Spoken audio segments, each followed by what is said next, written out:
Time travel एक ऐसी चीज है जिसको लेके हर एक शख्स क्यूरियस रहता है, पर क्या ये संभव है? क्या हम कभी समय में यात्रा कर पाएंगे? ये एक बड़ा सवाल है। कुछ वैज्ञानिकों का कहना है कि टाइम ट्रैवल करने के लिए आपको चाहिए होगी प्रकाश से तेज गति, यानी कि लाइट स्पीड से भी तेज गति, तभी ये संभव है।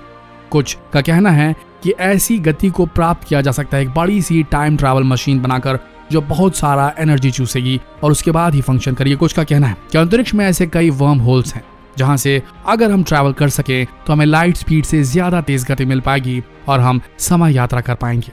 बहुत सारी थियोरीज हैं, बहुत सारी मान्यताएं हैं, लेकिन एक चीज है, टाइम ट्रैवल को लेकर के जो नरेशंस मिले हैं, जो व्याख्याएं मिली हैं, वो भूत में भी मिली हैं और भविष्य में भी मिली हैं। जी हाँ, प्राचीन एंशिएंट एलियन थ्योरीज की माने तो कुछ ऐसी सभ्यताएं थी प्राचीन काल में जिनमें समय यात्रा करने की काबिलियत थी और उनके पास ऐसी टेक्नोलॉजी थी जिससे वो टाइम ट्रैवल कर पाते थे। जी हाँ, आज हम आपको भारत के एक ऐसे एंशिएंट टेम्पल के बारे में बताएंगे, कैसे प्राचीन मंदिर के बारे में बताएंगे जहाँ की नक्काशियों में टाइम ट्रैवल करने के कुछ सबूत मिले हैं। इन्हें आज तक एक्सप्लेन नहीं किया जा सका है और इन्हें एक्सप्लेन करने के लिए हमारे पास ज्यादा कुछ है भी नहीं कि हम किस तरीके से यह पता लगा पाएं कि इस मंदिर को बनाने वाले ने क्या वाकई में समय यात्रा की थी या सिर्फ इसके क्रिएशन, इसकी क्रिएटिविटी का नतीजा है वो नक्काशियां जो इस मंदिर में, इस रहस्यमय मंदिर की दीवारों पे, इसकी छत पे की गई है। तो आइए देखते हैं वो क्या है रहस्य इस मंदिर से जुड़ा और कौन सा मंदिर है ये। इस मंदिर का नाम है पंचवर्ण स्वामी मंदिर, जो पूरे 2000 साल पुराना है। इस मंदिर का डिजाइन बाकी मंदिरों से बिल्कुल अलग है।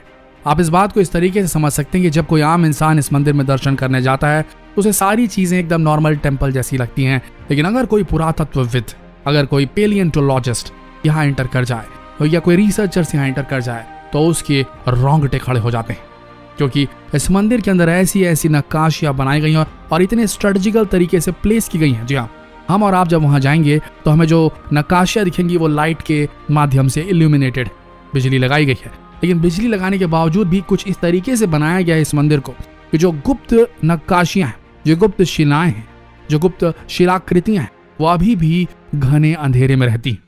अब हम आपको बताते हैं एक ऐसी आकृति के बारे में जिसे देखकर आप चौंक जाएंगे। जरा देखिए इस नक्काशी को, ऐसा लग रहा है कि ये गणेश भगवान है, लेकिन गौर से देखिए ये गणेश भगवान नहीं बल्कि कोई एक महिला है, क्योंकि गणेश भगवान तो पुरुष है। तो ये कौन सा जीव है जिसका शरीर जो है एक महिला का है, जिसका सर जो है वो एक हाथी की तरह का है, लेकिन नीचे देखिए इसके पंख भी हैं और इसके पैर देखिए किस अलग तरीके के। ऐसा जीव आखिर कैसे एग्जिस्ट कर सकता है? जब इस जीव को देखा जाए तो आपको मिस्र याद आ जाएगा। मिस्र में कैसे स्फिंक्स है, एक ऐसा जीव जिसका चेहरा राजाओं का था और शरीर जो था वो एक शेर का था और उसके पंख भी थे। हो सकता है ये क्रिएटिविटी का एक नमूना हो, लेकिन जरा गौर से देखिए इस चीज को। क्या ये जेनेटिक इंजीनियरिंग से आने वाले समय में नहीं किया जा सकता? आपको बता दें कि हमारे वैज्ञानिक पूरी तरीके से पुरजोर लगे हुए हैं ऐसे जीव का निर्माण करने के लिए, जेनेटिक इंजीनियरिंग के माध्यम से जो ह्यूमन बींग्स में पंख, विंग्स पैदा कर सके। ऐसे ह्यूमन बींग्स जिनके खुद के पंख, और इस प्रोजेक्ट पर लाखों करोड़ों डॉलर्स लगाए जा रहे हैं। यह अभी संभव नहीं, आज से 100 साल बाद संभव हो, लेकिन ऐसा जीव बनेगा जरूर जेनेटिक इंजीनियरिंग के माध्यम से। तो क्या कहा जाए, इस मंदिर को बनाने वाला जो नक्काश था, क्या वो समय यात्रा करके आया था फ्यूचर में और ऐसे जीवों को देख कर आया था? लगता है आप अभी यकीन नहीं करेंगे। चलिए आपको दिखाते हैं इस मंदिर की एक और कलाकृति की तरफ। देखिए इस औरत को देखिए। पहली दृश्य में आपको ऐसा लगेगा कि औरत एक नॉर्मल औरत है जो अपने बच्चे के साथ खेल रही है, लेकिन जरा गौर से देखिए इस औरत के भी पंख है। क्या आने वाले समय में हम इंसान पंख उगा लेंगे जेनेटिक इंजीनियरिंग से? जरा सोच के देखिए। चलिए ये तो हो गई भविष्य की बात। अब जरा दिखाते हैं आपको वो चित्र, वो नक्काशी जिसे देखकर आपके रोंगटे खड़े हो जाएंगे। देखिए इस शेर को। आपको बता दें ये जो शेर इस कलाकृति में दिख रहा है, इसकी पूंछ औसत यहाँ के जो शेर पाए जाते हैं अभी के समय में या मानव इतिहास में, जितने भी वर्ष हमने मानव इतिहास के यहाँ बिताए हैं उसमें जितने भी शेर पाए होंगे, क्या इतनी लंबी पूंछ उनकी होती होगी? और सबसे बड़ा जो फीचर है इस शेर का देखिए, इसके दांत देखिए। ये दांत सेबर टूथ के दांतों की तरह है।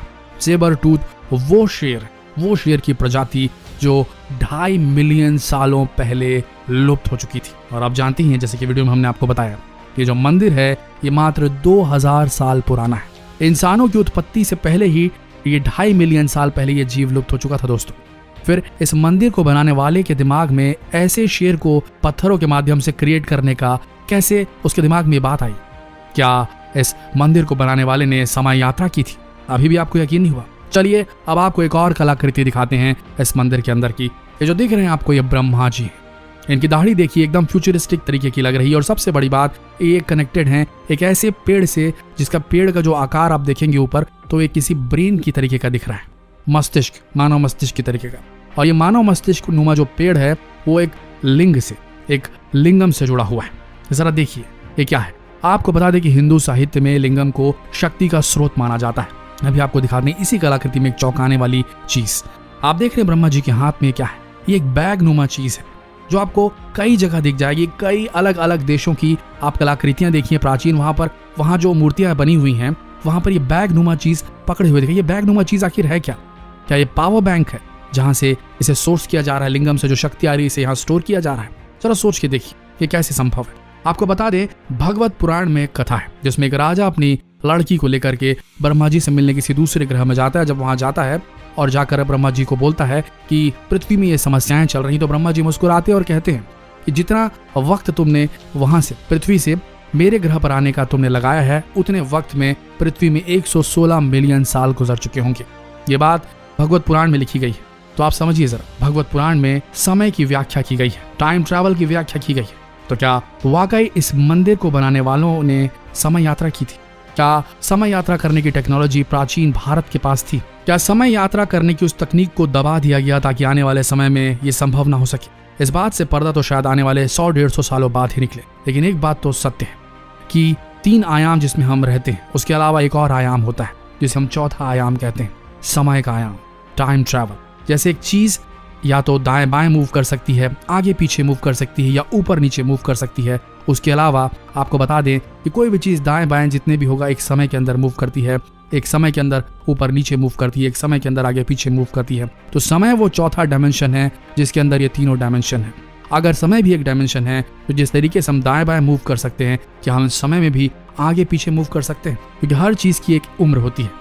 जैसे इस मंदिर की उम्र 2000 साल है, आपकी उम्र शायद 20 साल, 30 साल, 35 साल या कितनी भी होगी। तो सोचिए, जब समय में आगे बढ़ा जा सकता है तो क्या समय में पीछे नहीं जाया जा सकता? और अगर समय आगे बढ़ सकता है तो पीछे भी जा सकता है, और समय आगे बढ़ सकता है तो उसकी यात्रा क्यों नहीं की जा सकती? बस उस टेक्नोलॉजी की देरी है जिसे अभी हम विकसित नहीं कर पाए हैं, या शायद प्राचीन काल में विकसित कर ली गई थी लेकिन हम वहां तक नहीं पहुंच पाए। आपका क्या मानना है हमें कमेंट सेक्शन में जरूर बताएं। और हमारा वो स्पेशल वीडियो देखना ना भूलें जो हम 4th डायमेंशन यानी कि टाइम के डायमेंशन पर, चौथे आयाम के बारे में बात करेंगे, समय के आयाम के बारे में बात करेंगे। तो बने रहिए हमारे चैनल के साथ, जितना हो सके इस वीडियो को शेयर करें और चौथे आयाम के बारे में जानने के लिए इस चैनल को सब्सक्राइब करना ना भूलें। मिलते हैं अगले वीडियो में, तब तक के लिए आप सबका इस वीडियो के अंत तक बने रहने के लिए धन्यवाद।